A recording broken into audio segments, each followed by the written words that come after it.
red blood cells is responsible to carry an oxygen from the lungs to the rest of the body to the lungs so that it could be exhaled. The red cells has the hemoglobin which permits them to transport an oxygen. It is also gives the cells their red color and their names. The main function of platelets is to prevent from bleeding or to stop the clot from bleeding. So for example, when your blood vessels got damaged, the platelet sends out signals so that the platelets could fix the damage. So yung pag-flow ng blood is hindi na siya magpapatuloy kasi the platelets will responsible to stop the clot from bleeding. White blood cells is responsible to fight the infections. Like when you are distressed in a particular area, it is under attack, the white blood cells got rushed in to help to destroy a harmful to avoid its illness. The main function of a neutrophils, it is the one who is against bacterial and fungal infections. So when your neutrophil is high, it could mean that you have an infection. So basically, the neutrophils will give you a signal if you got infected or not. Eosinophils is the one who is killing cells, antibacterial activity and controlling inflammatory. So when you have when you are infected or you have a bacteria, this eosinophil cells is the one who will kill them all. Eosinophils is the one who is responsible to kill the bacteria and to prevent from spreading it. Monocytes helps to fight bacteria, viruses, and other infections in the body. Monocytes is also a key element of your immune response. It is the one who have the ability to destroy invaders, but also in facilitating healing and repairing.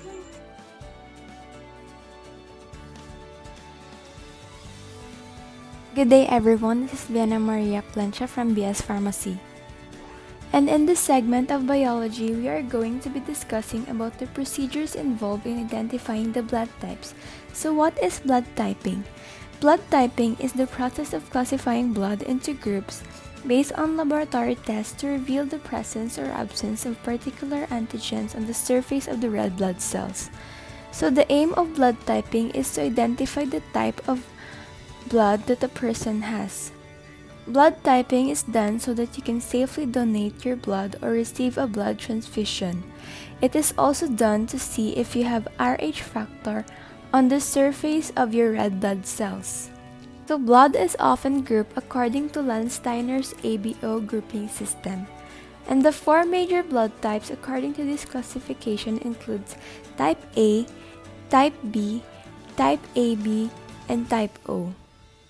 The A and B are antigens which are commonly detected on the surface of the red blood cells. So in this picture, Group A or type A is red blood cells with type A surface antigens and plasma with anti-B antibodies. So Group B or type B is red blood cells with type B surface antigens and plasma with anti-A antibodies. Group AB or type AB is red blood cells with both type A and type B surface antigens and neither anti-A nor anti-B plasma antibodies.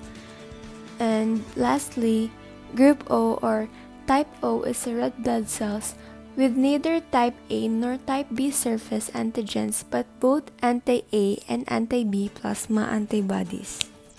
So normally, antibodies do not develop against an antigen unless the body is exposed to that specific antigen.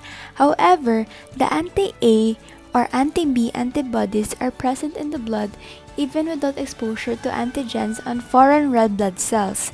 So one possible explanation for the production of anti-A or anti-B antibodies is that type A or B antigens and bacteria or food in the digestive tract stimulate the formation of antibodies against antigens that are different from the body's own antigens. In support of this explanation, anti-A and anti-B antibodies are not found in the blood until about 2 months after birth. It is possible that an infant with type A blood would produce anti-B antibodies against the B antigens on bacteria or food. Meanwhile, an infant with A antigens would not produce antibodies against the A antigens on bacteria or food because mechanism exists in the body to prevent the production of antibodies that would react with body's own antigens. So in determining blood type, we can use an anti-serum solutions. And anti-serum solutions have an antigen A, antigen B, and antigen D. The materials required in determining the blood type is number 1 is freshly collected sample blood. Next is the porcelain spot plate, the normal saline, a small test tube, a dropper, and anti-sera of anti-A, anti-B, and anti-D.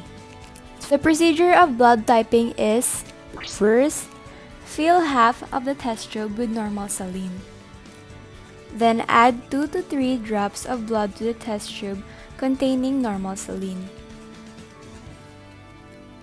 Now take clean porcelain spot plate and mark them with A, B, C, and D. Put 1 drop of anti-sera solution, anti-A, anti-B, anti-D in A, B, and D porcelain spot plate respectively. With the help of a dropper, add drops of normal saline mixed with blood in all spot plates. Now gently shake the spot plate and wait for 10 minutes.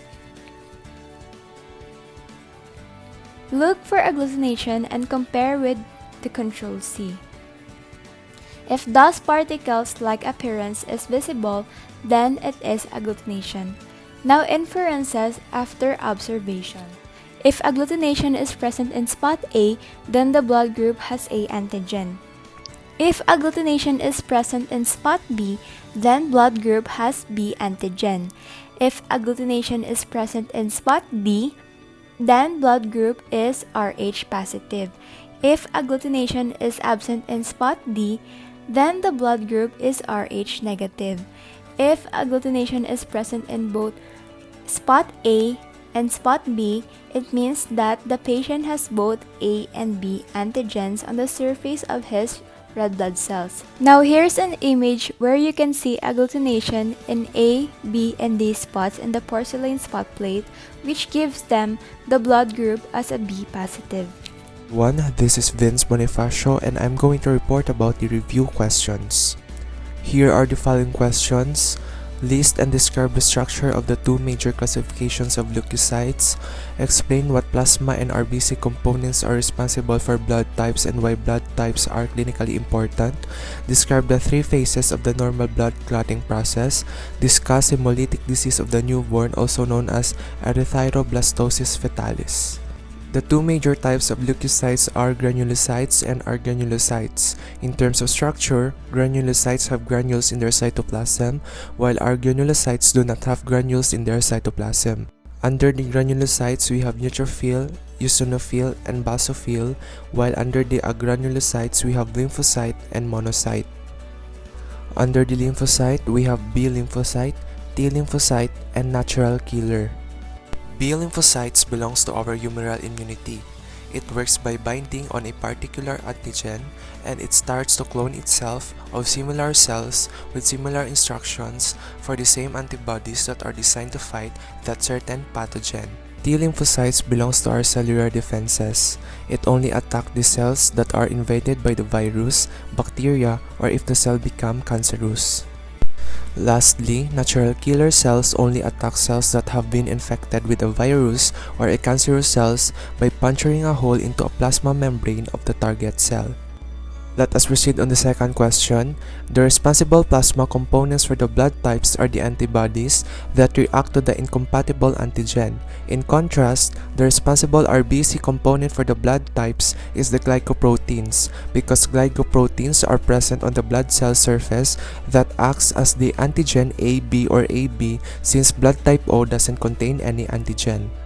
Blood type are clinically significant because it will determine what kind of blood will the patient need, because we cannot just transfuse any blood type to the patient. Let us proceed on the third question. Hemostasis refers to the blood clotting process. There are three phases in the hemostasis. First is the vasoconstriction or the vasospasm. Next is the formation of a platelet plug, and lastly is the coagulation. During vasoconstriction, the blood vessels constrict themselves to slow down the flow of the blood.